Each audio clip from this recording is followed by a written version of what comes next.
મારા જેવા અનેક કાર્યકર્તા આજે સમગ્ર દેશમાં એક ખુશીની ક્ષણમાં છે, એટલા માટે કે બંગાળ વર્ષો થયા તે ભારતીય જનતા પાર્ટીનું શાસન હતું. અવિરતપણે ભારતીય જનતા પાર્ટીના કાર્યકર્તાઓ ત્યાં કુરબાની આપતા અને અમારા સ્થાપક પ્રમુખ શ્યામા પ્રસાદ મુખર્જીનું બલિદાન એ પણ આજે એને પણ અમે શ્રદ્ધાંજલિ આપીએ છીએ કે પશ્ચિમ બંગાળ એ ગયા વખતે 2021માં 77 બેઠક હતી. 77 બેઠક એટલું બધું જનસમર્થન, ભરપૂર પ્રેમ એ બંગાળનો મળ્યો છે.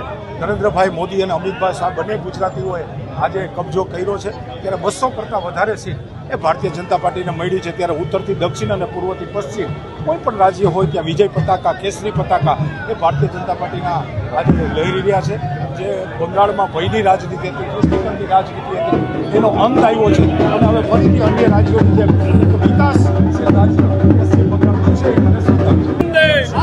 સ્વાભાવિક રીતે ઝાલમુરી એ પણ આજે ગુજરાતના બંને સપૂતો નરેન્દ્રભાઈ અને અમિતભાઈ આજે પ્રચલિત કરી દીધી છે. ત્યારે અહીંયા રાજકોટ મહાનગરમાં પણ કાર્યકર્તાઓ આજે વિજય વિશ્વાસ સાથે ઉજવી રહ્યા છે. ત્યારે અહીંયા પણ કાર્યકર્તાઓએ ઝાલમુરી ખાઈ અને નરેન્દ્રભાઈ મોદીને સમર્થન આપ્યું છે કે નરેન્દ્રભાઈ આપ આગળ વધો, અમે તમારી સાથે છીએ.